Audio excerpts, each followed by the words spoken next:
Hello friends, welcome to Lukshika சமையல். நீங்கள் நம்ம சேனலை ஃபஸ்ட் டைம் பார்க்குறீங்கன்னா மறக்காமல் லுக்ஷிகா சமையலை சப்ஸ்கிரைப் பண்ணிக்கோங்க.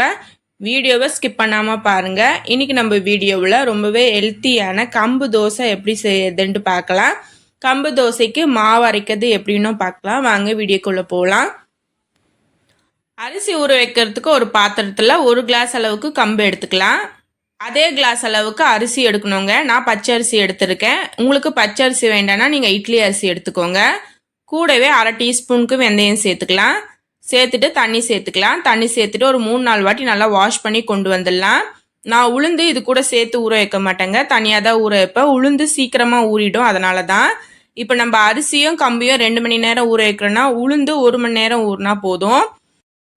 இப்போ கம்பு அரிசி வாஷ் பண்ணி கொண்டு வந்தாச்சு. தண்ணி சேர்த்துக்கலாம். தண்ணி சேர்த்துட்டு க்ளோஸ் பண்ணிவிட்டு 2 மணி நேரம் அப்படியே விட்டுடலாம். நல்லா ஊறி வரட்டோங்க. அப்படி உங்களுக்கு உளுந்து இது கூட ஊற வைக்கிறனால நீங்கள் ஊற வச்சுக்கலாம். நம்ம எடுத்த கிளாஸில் 1/4 கிளாஸ் அளவு உளுந்து எடுத்துக்கலாங்க. இப்போ 1 மணி நேரம் ஆயிடுச்சு. நான் உளுந்து ஊற வைக்க போகிறேன். அதே கிளாஸில் 1/4 கிளாஸ் அளவுக்கு உளுந்து எடுத்துக்கலாம். நீங்கள் மெஷர்மெண்ட்டுக்கு எது எடுக்கிறீங்களோ அதே கிளாஸ் இல்லை கிண்ணம் எது எடுக்கிறீங்களோ அதே யூஸ் பண்ணிக்கோங்க. இப்போ உளுந்தில் தண்ணி சேர்ந்துட்டு அதே மாதிரி 2-3 வாட்டி நல்லா வாஷ் பண்ணி கொண்டு வந்துடலாம். நான் வாஷ் பண்ணிட்டு தான் ஊற வைப்பேன். இப்போ பாருங்கள், நல்லா வாஷ் பண்ணியாச்சு. தண்ணி சேர்த்துட்டு இப்போ 1 மணி நேரத்துக்கு உளுந்தியை ஊற விட்டுடலாங்க. இப்போ தட்டு போட்டு மூடிடலாம். 1 மணி நேரம் ஆகட்டும். இப்போ மொத்தமாக 2 மணி நேரம் ஆயிடுச்சுங்க. நம்மளுக்கு உளுந்தும் நல்லா ஊறிடுச்சு, கம்பு அரிசியும் நல்லா ஊறிடுச்சு பாருங்கள். இப்போ நம்ம தண்ணியை வடிகட்டிட்டு ஒரு மிக்சி ஜாருக்கு மாற்றி எடுத்துக்கலாம். நான் ரெண்டுமே ஒன்றா சேர்த்து தான் அரைக்க போகிறேன். ஊற வைக்கிறதுக்கு மட்டும் தனித்தனியாக ஊற வச்சுருக்கேன். இப்போ மிக்சி ஜாரில் மாற்றியாச்சுங்க. இப்போ நம்ம அரைச்சிட்டு வந்துடலாம். உங்களுக்கு தண்ணி சேர்த்துட்டு நல்லா நைஸாக இந்த மாதிரி அரைச்சிட்டு வந்துடுங்க. பாருங்கள், இந்த மாதிரி இருக்கணும். இப்போ நம்ம வேறு பாத்திரத்துக்கு மாவை மாற்றி எடுத்துக்கலாம்.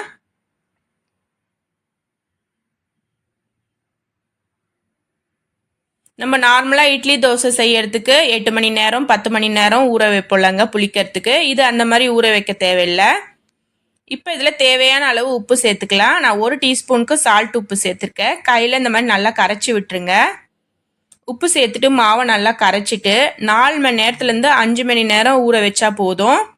இது ரொம்ப பொங்கி வரணுன்ட்டு அவசியம் இல்லைங்க. ரொம்ப பொங்கி வந்தால் மாவு ரொம்ப புளிச்சிடும், தோசை நல்லா இருக்காது. இப்போ ஒரு 5 மணி நேரம் ஆயிருக்கு. நம்ம ஓப்பன் பண்ணி பார்க்கலாம். பாருங்கள், நம்ம லைட்டாக பொங்கி வரும்போதே நம்ம தோசை ஊற்றிடலாங்க, நல்லாயிருக்கும். ரொம்ப பொங்கிடுச்சுன்னா மாவு ரொம்ப புளிப்பு வந்துடும். சிறுதானியத்தில் ரொம்ப பொங்கி வந்து செஞ்சோன்னா நம்மளுக்கு டேஸ்ட் இருக்காது. இப்போ நான் ஸ்டவ் ஆன் பண்ணிவிட்டு தோசைக்கல் எடுத்து வச்சுருக்கேன். நம்ம தோசை ஊற்றிடலாம். தவா நல்லா ஹீட் ஆகிடுச்சு. உங்களுக்கு எந்த அளவுக்கு மெலிசாக வேணுமோ நீங்கள் அந்த அளவுக்கு நல்லா மெலிசாக ஊற்றிக்கலாம். இது நல்லா கிறிஸ்பாக இருக்கும். நீங்கள் தோசை வராதெல்லாம் பயப்பட தேவையில்லை, சூப்பராக தோசை வரும். இப்போ தேவையான அளவு எண்ணெய் சேர்த்துக்கலாம். ஒரு சைடு நல்லா வெந்துடும், திருப்பி போட்டுக்கலாம். உங்களுக்கு எந்த அளவுக்கு முருகலாக வேணுமோ நீங்கள் அந்த அளவுக்கு சுட்டுக்கலாம். பாருங்கள் எவ்வளோ சூப்பராக வந்திருக்குன்ட்டு. தவாவில் ஒட்டோன்ட்டுலாம் நீங்கள் பயப்படவே தேவையில்லை. அவ்வளோதாங்க, நம்மளோட கம்பு தோசை சூப்பராக ரெடி ஆயிடுச்சு. இதுக்கு கார சட்னி, தேங்காய் சட்னி, சாம்பார் எல்லாமே ரொம்பவே சூப்பராக இருக்கும். இன்றைக்கி நான் தேங்காய் சட்னி சாம்பார் கூட சாப்பிட போகிறேன்.